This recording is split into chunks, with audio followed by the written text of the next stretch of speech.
What are the risks of alternative currencies?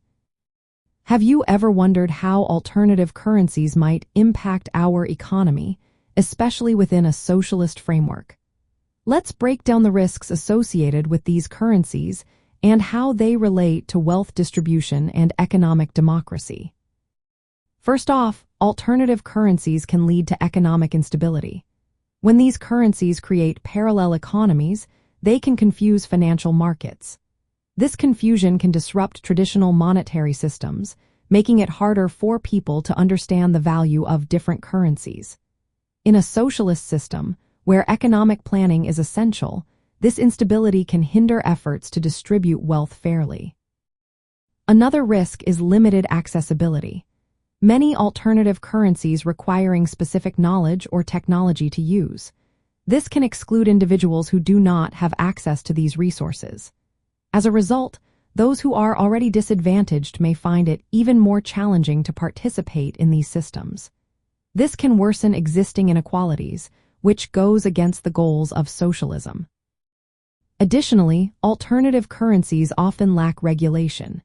Unlike traditional currencies, which are overseen by central authorities, alternative currencies may not have robust frameworks to protect users.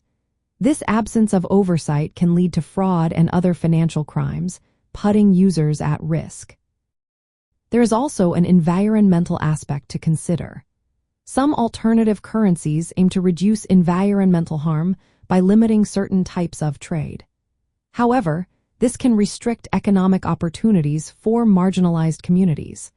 While the intention may be to protect the environment, it can inadvertently worsen the economic conditions for those already struggling. Moreover, alternative currencies can create inequitable distributions of benefits. In socialist systems, the aim is to ensure that wealth is shared more equally. However, alternative currencies can introduce new forms of wealth that may not be accessible to everyone.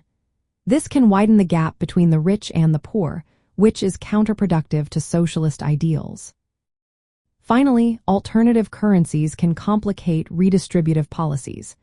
Socialist systems often relying on these policies to ensure fairness. However, the introduction of alternative currencies can create new forms of wealth that are difficult to tax or redistribute. This can make it challenging to maintain the balance that socialism strives for. In practical terms, these risks can affect local economies. For instance, a community using an alternative currency may find it limits their ability to engage with the broader economy. This can restrict access to goods and services that are not available within their local system, leading to economic isolation. This situation can be particularly challenging in socialist systems that aim to integrate economic activities for the benefit of all members of society. So, while alternative currencies may offer innovative solutions, they also come with significant risks that can impact economic stability and wealth distribution in a socialist context.